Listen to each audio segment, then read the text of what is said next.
Firstly, I would like to pay my respects to the First Nations people of all of Australia lands, of our past and our present, and for our future.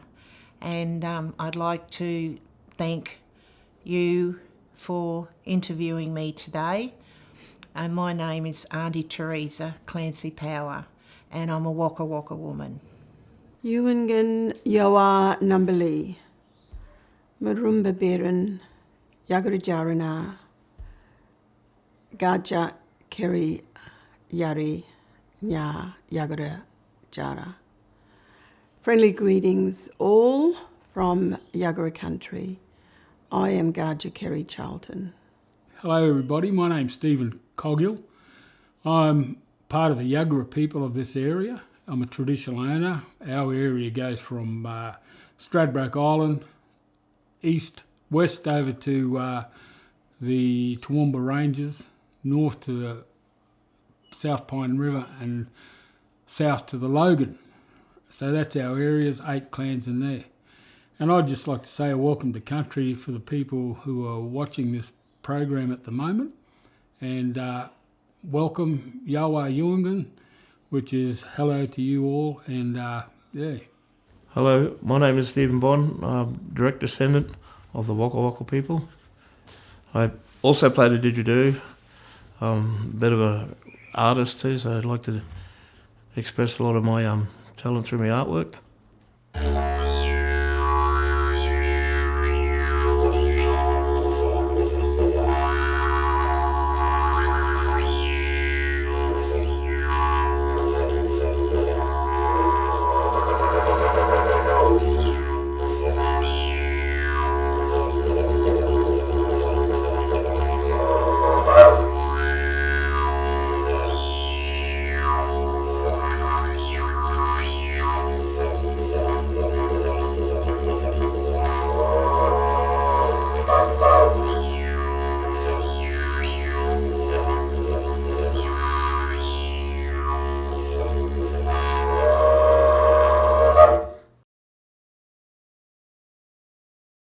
The conversation about the history of Benarrawa starts in the early 90s, around 92, 93.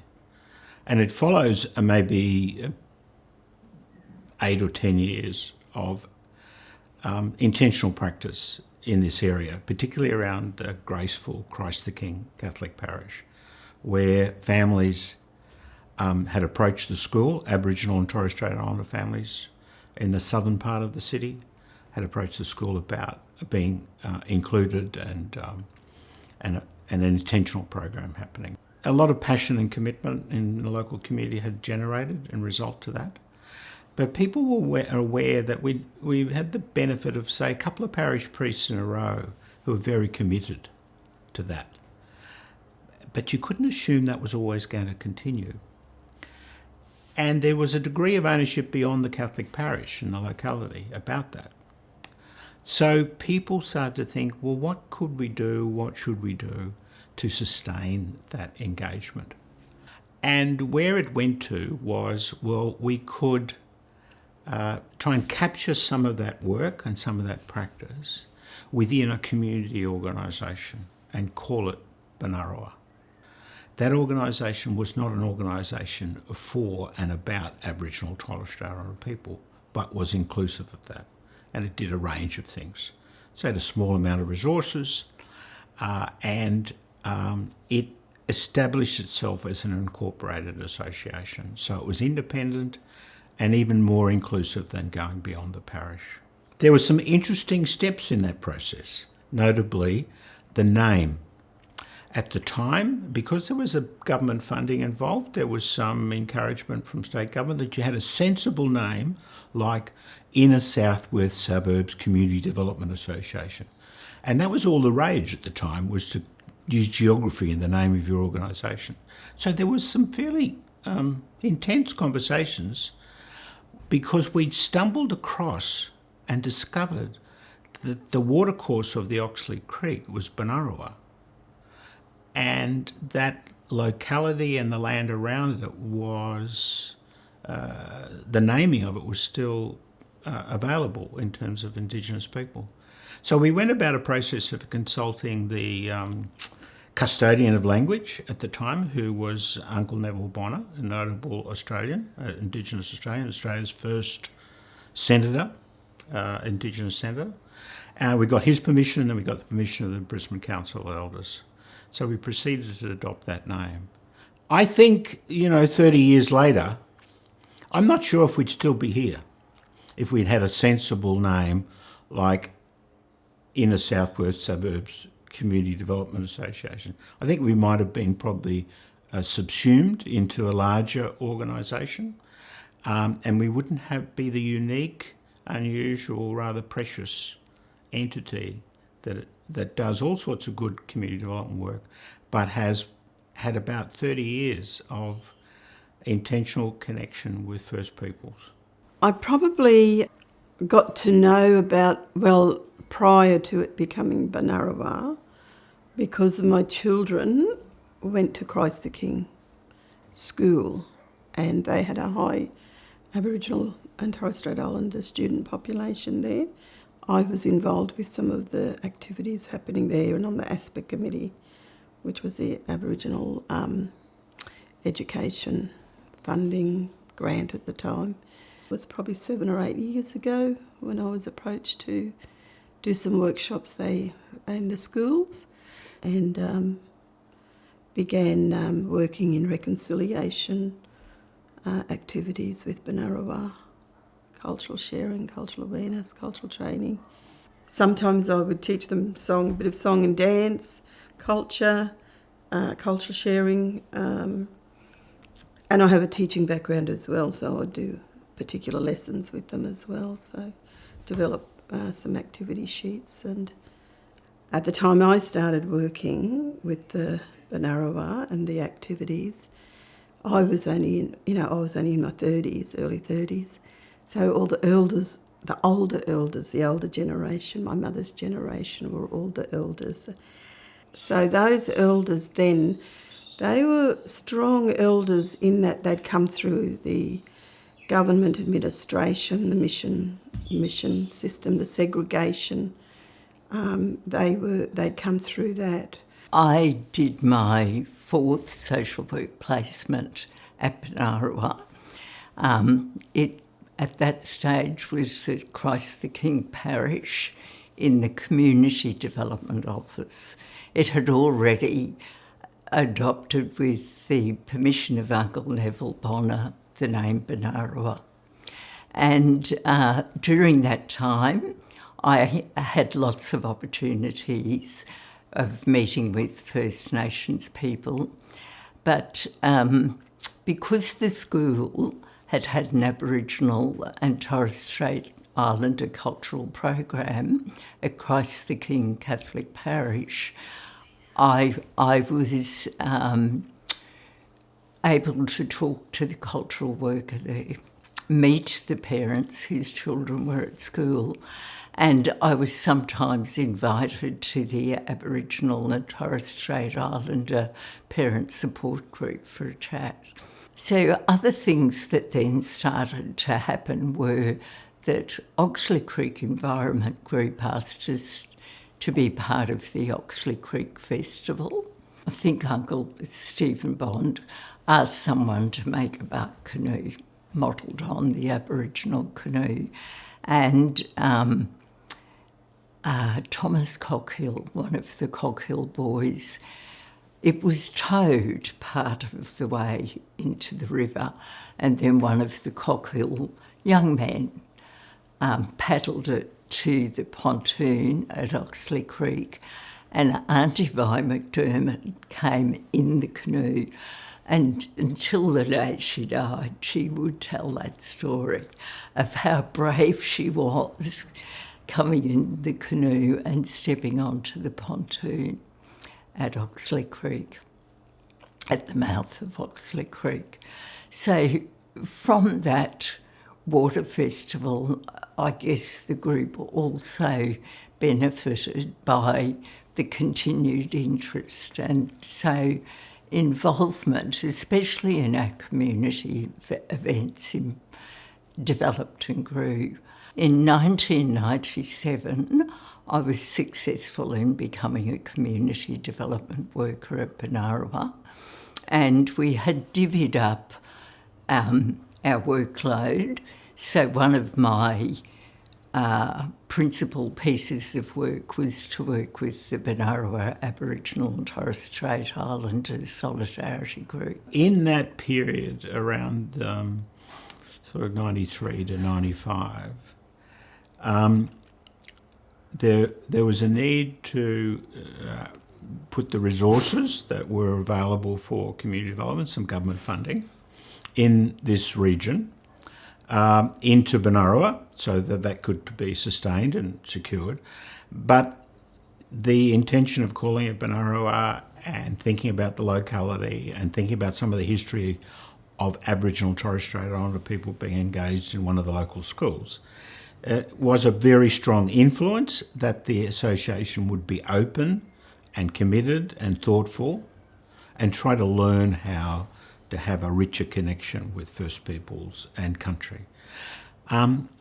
And some of the chicken and the egg was that in 1993 was the United Nations International Year of Indigenous People. And the Commonwealth Government provided a kind of a community education resource called study circles, reconciliation study circles. It was a self-directed sort of community learning process. So the Benarrawa invited local people from the district to participate in a discussion group and think about, well, how can we make a difference? How come we can move to reconciliation? Now, that was a positive experience for the participants. There was probably about a dozen people, and a core of them said we would like to establish a solidarity group to engage with Aboriginal and Torres Strait Islander people on an ongoing basis and continue to educate ourselves and become more culturally aware. So that became a core group in Benarrawa. It wasn't Benarrawa, but it was a core group of Benarrawa. And that still exists. It has gone on continuously for 30 years. And now, ever so slowly and ever so much through relationships, it has a strong profile, particularly amongst Aboriginal and Torres Strait Islander elders in southeast Queensland. So from a very small base, it has quite a large profile and has a lot of credibility with elders. And, and that's not just old people because, emerging elders. So there would be second generation families who have known about Benarrawa and the Solidarity Group and has come along as children and participated in activities. And now they're adults and elders. I like getting involved in things because when you do get involved, everyone's got a little bit more to give. And sometimes there's things that you want to put into place and you don't think of a certain thing and someone else comes up with that idea and you think, oh, that's a great idea. Us having the group, they've helped me, but I've helped them. Benarrawa has grown more. In the time that I've been coming here to meetings, it's just got bigger and bigger. The last meeting I came here that we had, this whole room was full of new people wanting to join. And that's just so mind-blowing. That's what I can see all the changes. These people aren't just coming because they're trying to tick a box. They're coming because they care. I first became aware of Benarrawa through my cousin, Sister Kerry, who's been involved with Benarrawa for quite a while. And she introduced me to the Sorry Day event that Benarrawa was facilitating. Other things I became aware of that Benarrawa does in support of Indigenous people, Aboriginal people and traditional owner people, Torres Strait Islander people. There's a solidarity group that, supports different aspects of Indigenous social life, political life, and even to some extent some economic development with Aboriginal groups. I became aware of this over the period, not all in one hit, and so I thought, good organisation to be networked with. A lot of their projects are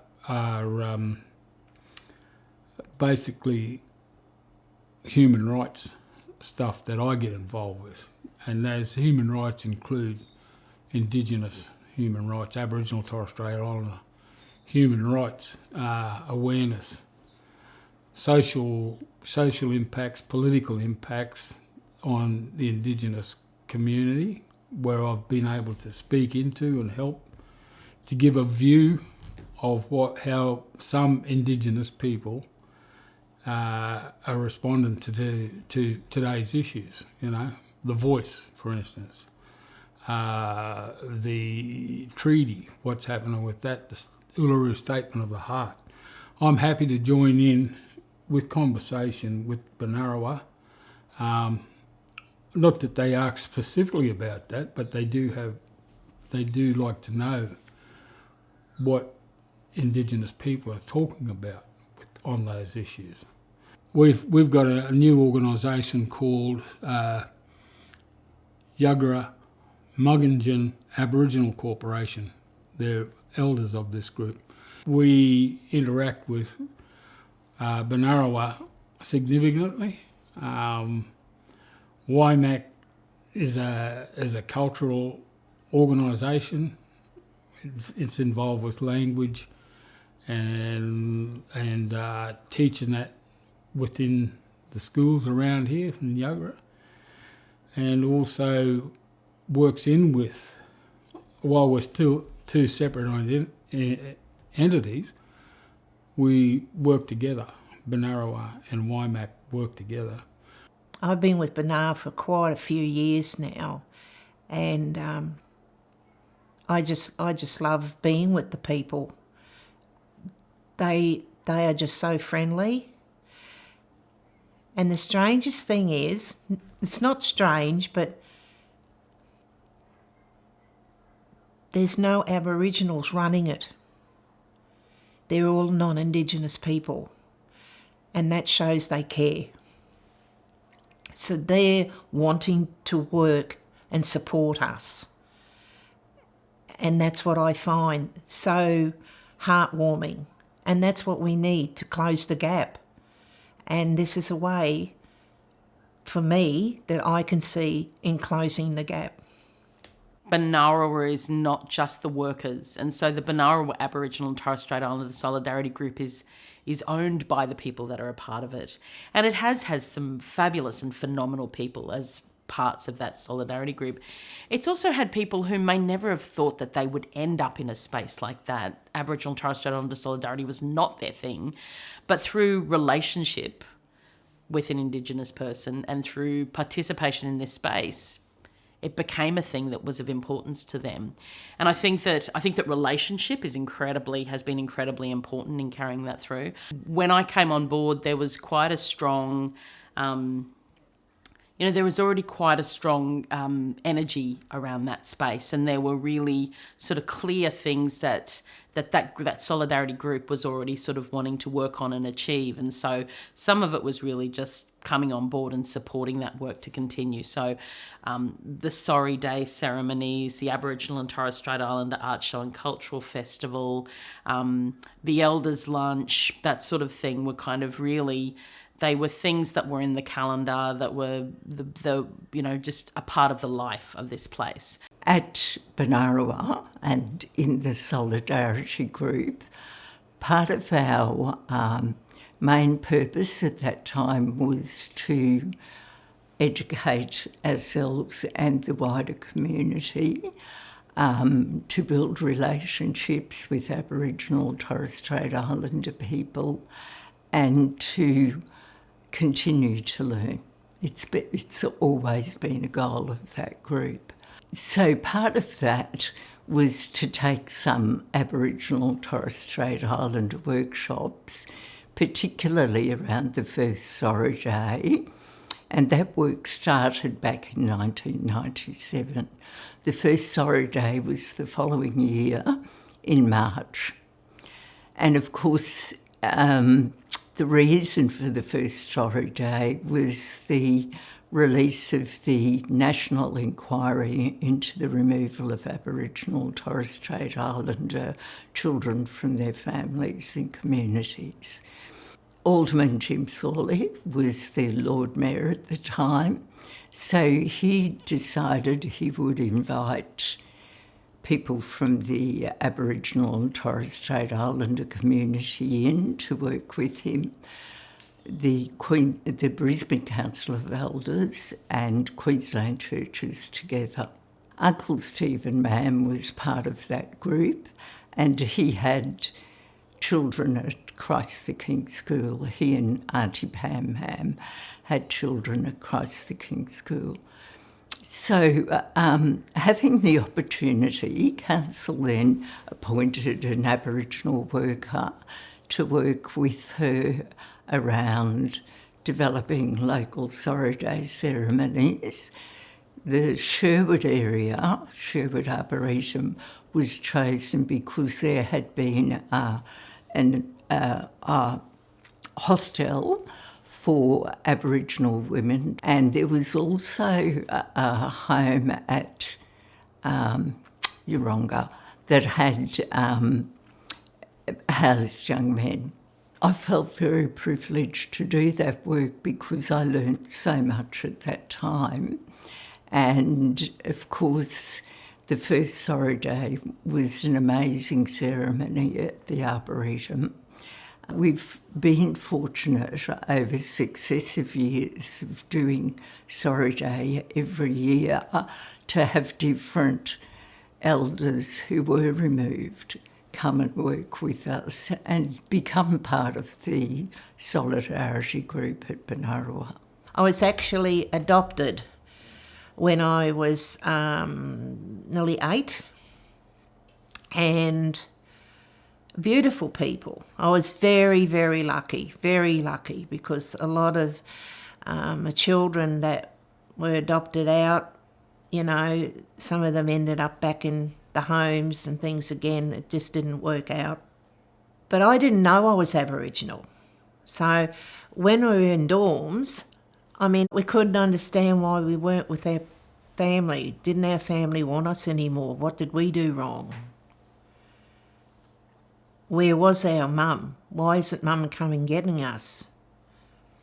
I was in my 30s when I got told I'm Aboriginal, and I got called by a company called Link Up, and they explained when they came out to see me that the government had to release where all the children were taken, and they had to release the information.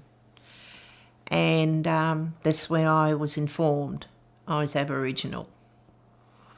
And that was like something that just hit you in the face, you know. It wasn't because of the word Aboriginal. It was like you thought you knew who you were because you finally grew up with a couple of people that loved you, and you're in your 30s and you're happy going on with your life, not thinking that this isn't who you think you are. And all of a sudden someone's telling you, you've got another family, you've got other siblings, and you're Aboriginal. And it's like, whoa. It was exciting and it was scary.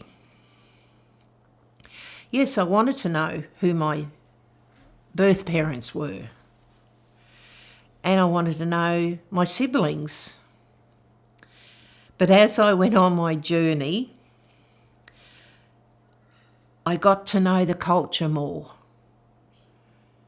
because that's The culture actually became my family. I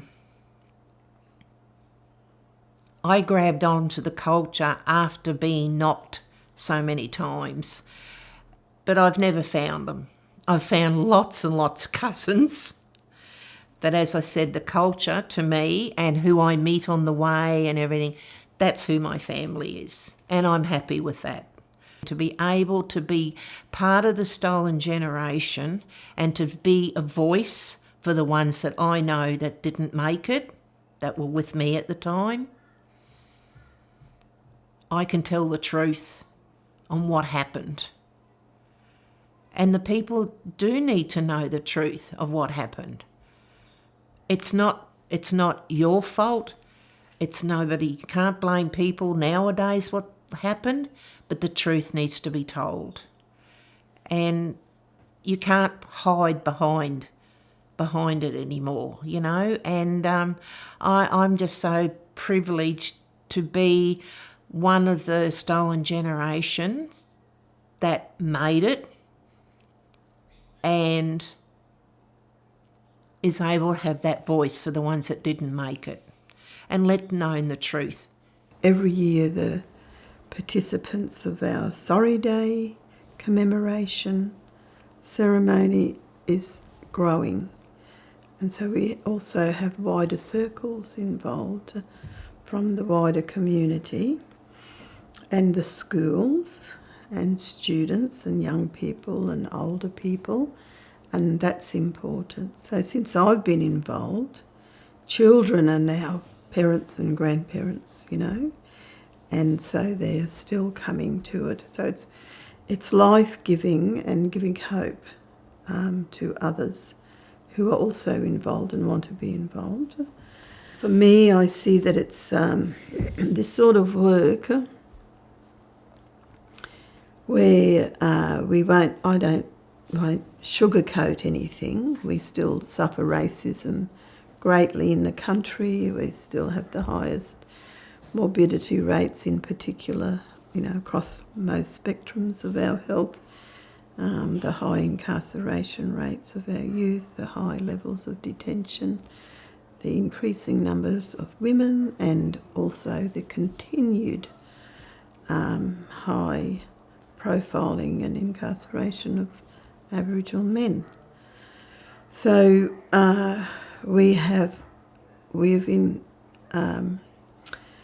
so I'm committed to be a part of the change for the better.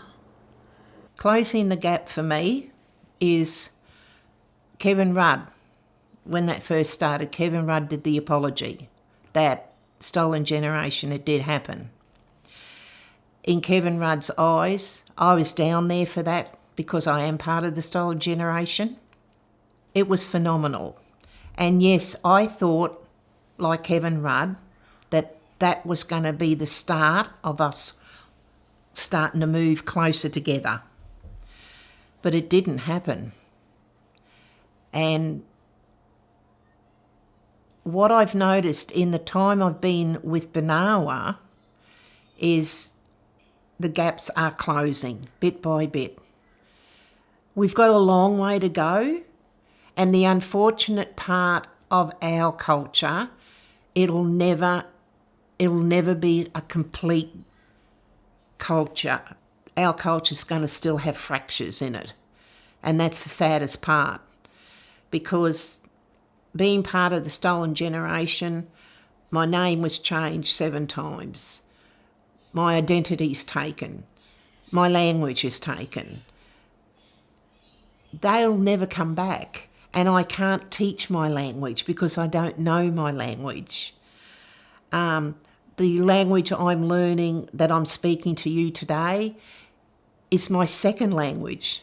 My actual language, I don't know it. So there's so much I can teach the children of the culture, but there's so much I can't teach them. On Sorry Day, it used to be a small little group. I was even happy with that because the people that turned up, I thought, that's wonderful. Thank you for coming and thank you for supporting. Now it's so many schools and so many people, and it's just got bigger and bigger. I don't even know what this year's going to bring, because every year is doing now, it's just huge. And that just shows how many people are walking beside you. A lot of the good work that Benarrawa has done around Aboriginal and Torres Strait Islander stuff through the Solidarity Group is with local schools and connecting with teachers. So there's an educators circle. And for example, on Sorry Day, each year, which is held in the Sherwood Arboretum, when it was first acknowledged, and we would meet at 7 o'clock in the morning on the 26th of May, there would people be my age and older who would be attending. But because of the profile of Benarrawa amongst the schools in the wider district, every year there are more and more young people at that ceremony at 7 o'clock in the morning in groups in their school uniforms.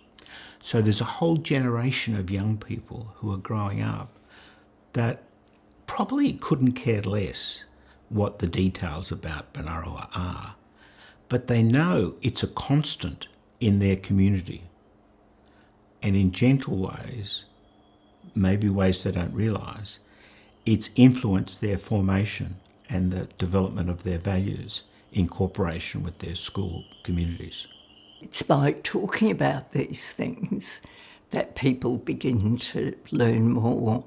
And that's the other exciting thing that developed in 2017, the Educators Learning Circle, that's often resourced by elders to support teachers as they teach more about Aboriginal and Torres Strait Islander culture in their schools, because they feel inhibited at first. They don't know exactly what to teach or how to do it.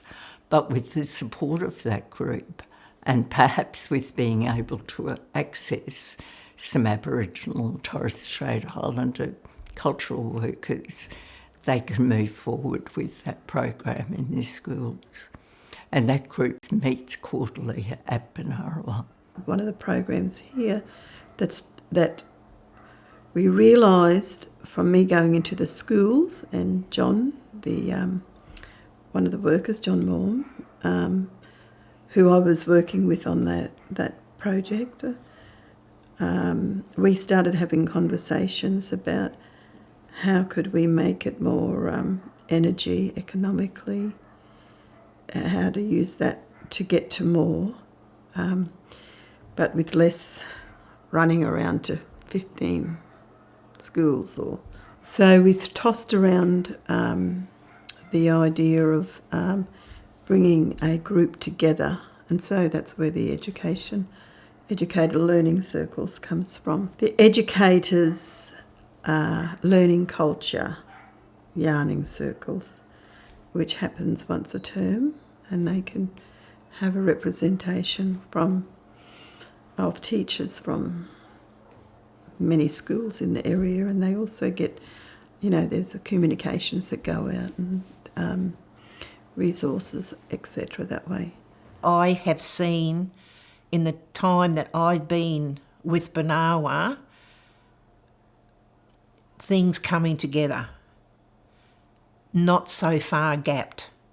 It's a lot of closure, schools opening up. Teachers are I'm coming here through next week, and there's a mob of teachers coming here, and they're going to be talking to me about the culture, so they can get me to come into the schools to help them with the children for the culture and the understanding of it, instead of coming out of books. Probably around the same time as the first Sorry Day, we started doing Aboriginal and Torres Strait Islander art shows and cultural festivals. First of all with Milpera, and then we moved to include other schools in the area.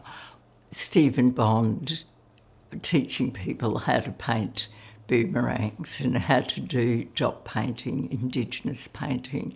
We had people come and show us how to do ochre face painting and talk to us about the importance of how the dancers dance, how some of the people dress and so forth. So it was a great accelerated time of learning, and because other schools wanted to know more, we started to do more referrals for Aboriginal Torres Strait Islander culture and crafts workers.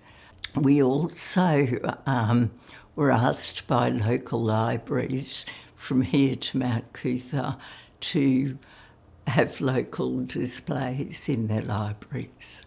So it gave our work a great deal of impetus, and we also became known in the area.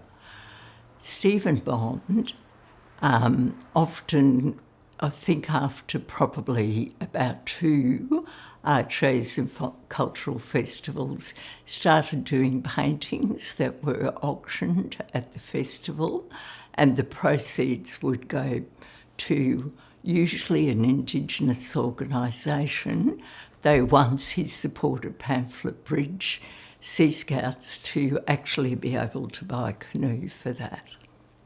I think the stuff that really, really excited me, particularly around things like the Aboriginal and Torres Strait Islander Art Show and Cultural Festival, which was a partnership with Milperra State High School. So for people who don't know, Milperra State High School is a high school that supports young people arriving in Australia really through their first months, and that can be extended as they develop the English skills to be able to move into mainstream schools. It's a place where they can kind of start to get a sense of how the education system functions here in Australia. And then sometimes we'd bring together Milperra and a local primary school and an elder to sort of have workshops together. And it was really, again, about supporting those different parts of Australia, of our community, to kind of come together and start to build connection and engagement and understanding with each other. And I think for me that idea around the oldest Australians and the newest Australians coming together is a really powerful, powerful piece. Well, Benarrawa, a good friend of mine, Sarah Boyne, invited me down and said, they're looking to do an Indigenous art show and culture festival. I sort of come along on the very first one and sort of put a bit of work in and got invited to Benarrawa to work on the steering committee to assist with the artists, introduce Indigenous artists to the festival, but also have that Indigenous input towards what was going on. It started off slow. We ended up with probably about 5 or 10 artists in the first couple of shows. But there was a lot of art, so some artists would show up with 5, 10, 15, 20 paintings. But once word got around, we were looking at something like 70 different artists who was putting their artwork in, So we went from virtually 2 classrooms to 5 classrooms, and something like 200 paintings hanging on the walls. I did a few didgeridoo workshops with the school as a lead up towards the art exhibition. So I'd come in and do a bit of a demonstration for the kids. Also sit there and talk to them about it, but also give them an idea of it and also a bit of a muck around with it, because we had a few different didgeridoos that I brought along on the day. And then on the Saturday of the art exhibition, I used to run the boomerang painting workshop. So the kids would come in and we used to buy these $2 plywood boomerangs, and then they'd paint it and then, run around thinking that they were these good artists, and they'd have them hanging up, and it was good. Well, Benarrawa introduces you to different cultures, different, lines of people, you'd never meet in a general day out, day in sort of thing, And also some local businesses. There was a company that would frame the paintings. I've sold paintings to the guy who framed the paintings that was hanging, you know.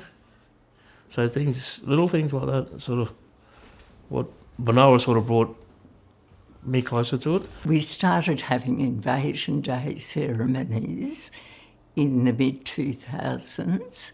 We talked about doing something on Invasion Day, coming together as some sort of reflection. A group of people, and almost lest we forget moment. And when we first talked about it, it was sort of like just a small group of people in the Solidarity group.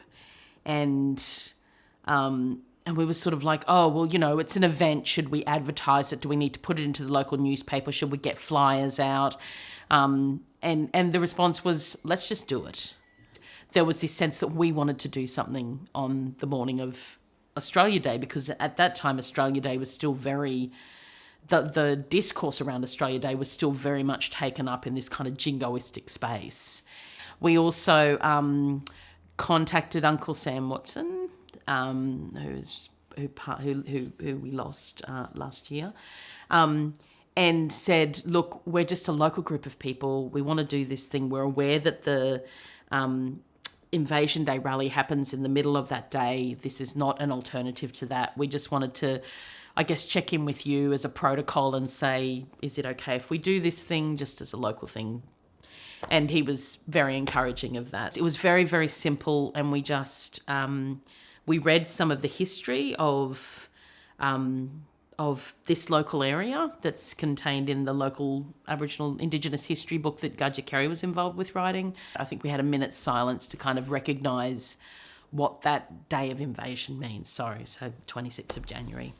I suppose that number of people grew and in volume, so we eventually moved to the mouth of Oxley Creek. Council had commissioned someone to build a bronze canoe, which was eventually put at the mouth of Oxley Creek. After that canoe went into place, probably in the early 2010s, we would certainly gather there, put flowers in the canoe on Survival. We changed the name from Invasion Day to Survival Day because that's what the elders wanted us to remember, that they had survived the coming of the colonials, the white fellas, the removal from their communities, often from their families, often from their traditional country, the loss of language, and really many other successive dispossessions, but they had survived and their culture was still surviving. So last year I went to that event and there were 350 people there. And I think over the years that event has grown not because, not because we did great marketing, but I think because the momentum in that space has grown, and people who might not otherwise have considered themselves to be active in that space are looking for ways to be active in that space and are looking for ways for their kids to, be learning about those things. And I think it's grown through relationship, and I think, relationship with local schools and relationship with other local organisations. And it's grown because there is a momentum that's growing. The moments where people come together and have cuppas and build relationship and have those really beautiful engagements like with the Elders Lunch, but it's also continuing to face the complexity of this space and being willing to keep journeying with that and recognising that this stuff is so very real. We're not talking about a history. We're talking about a now where this, these things are still played out. The impacts on Aboriginal and Torres Strait Islander people's lives are still very much played out today. So there's sort of certain principles and values behind our work.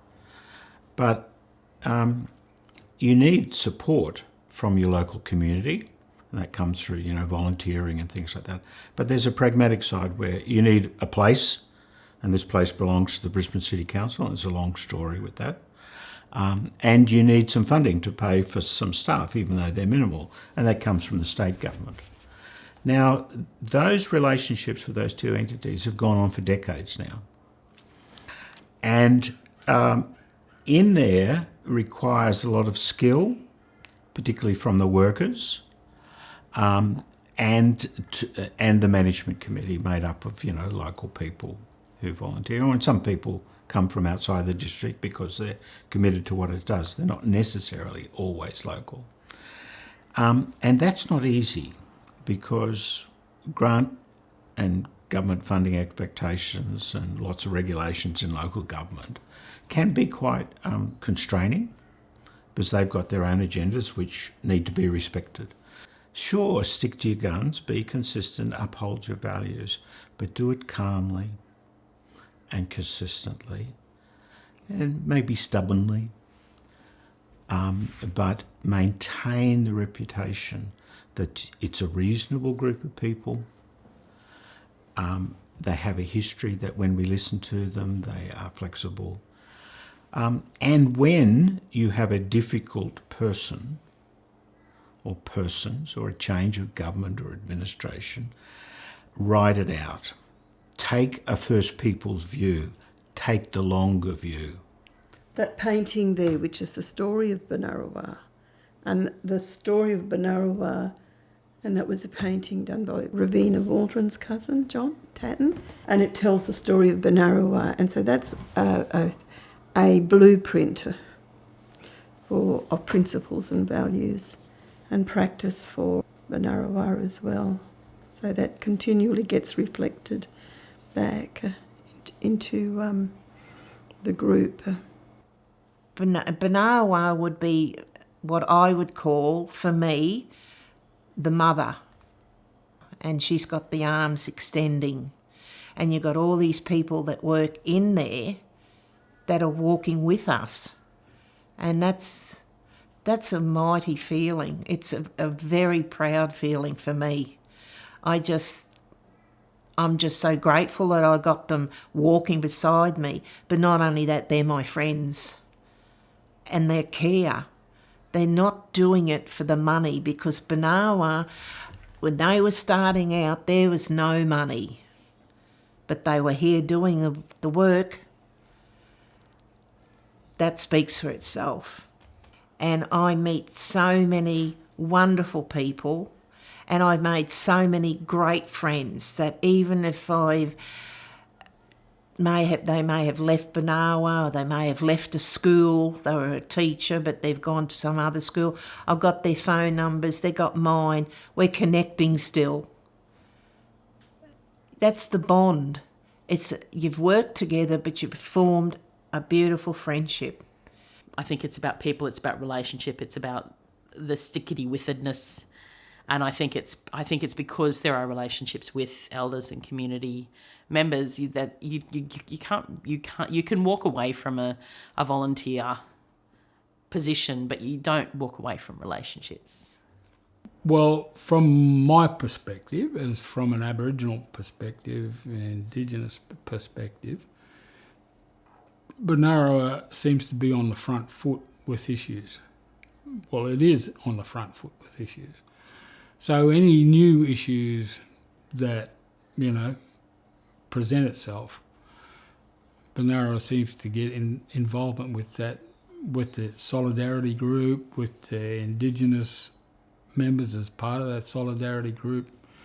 And it's not, it's social justice that I like about Benarrawa.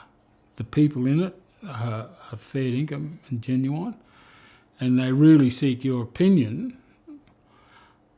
I believe it goes beyond professionalism. I think they're personally, involved with it, with people I've met around here, and non-Indigenous people,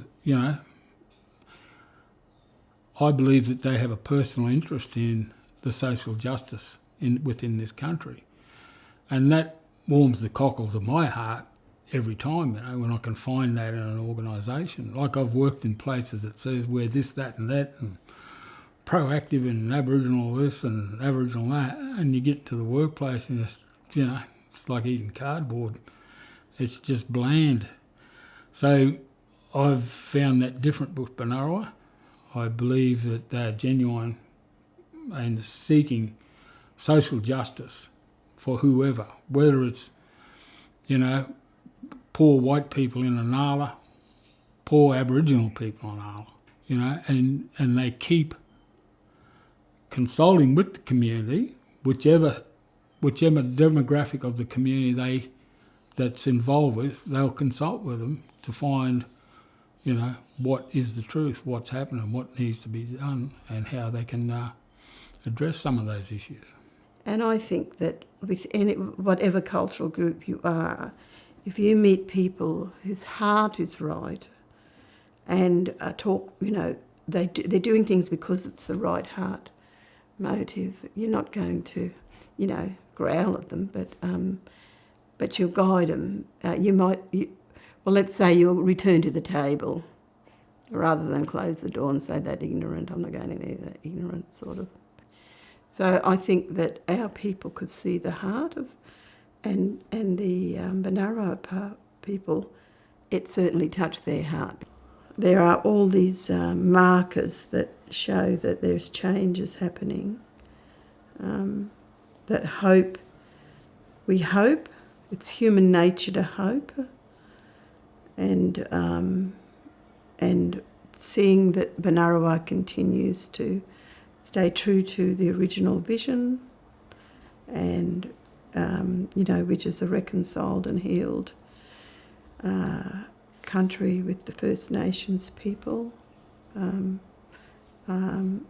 seeking to grow understandings, build bridges, and also for equity for our people.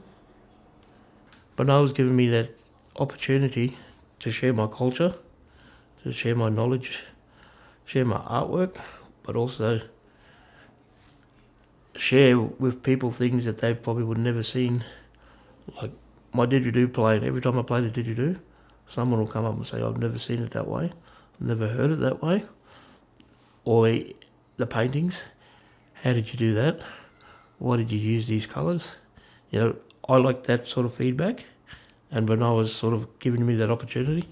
Probably most people in the district wouldn't even know where the Benarrawa house is unless they drove past it. But I think because it's been around for a long time, for 30 years now, with a prehistory of about 10, with particularly around engagement with Aboriginal and Torres Strait Islander people, it's got a reputation. It's been a constant. So it's quite well known, as we've talked about before, amongst Aboriginal and Torres Strait Islander community, particularly elders. It's quite well known in the community development sector because it's seen to be a rather unusual, in a positive way, micro community organisation. And it's got a reputation for quality practice. It's been very fortunate. It has a series of very exceptional practitioners, workers, who've all worked part-time, so it's not like they had a lot of resources. But they've been very fine humans and very good practitioners. So it's got known by reputation.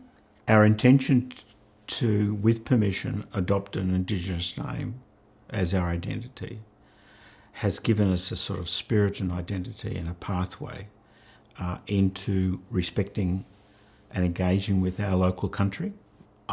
I think that energy has grown gradually, and the work of Benarrawa is actually tied to the land of Benarrawa.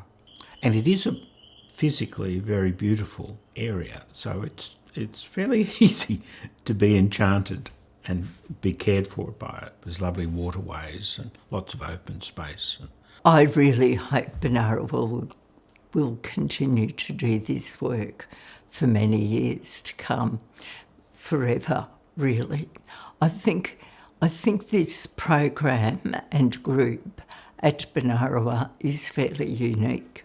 Of course, other community organisations, neighbourhood centres, have Indigenous elders involved, and But I think the focus of continuing the education, also having a community development focus about it, which has led to more events, to some evaluations.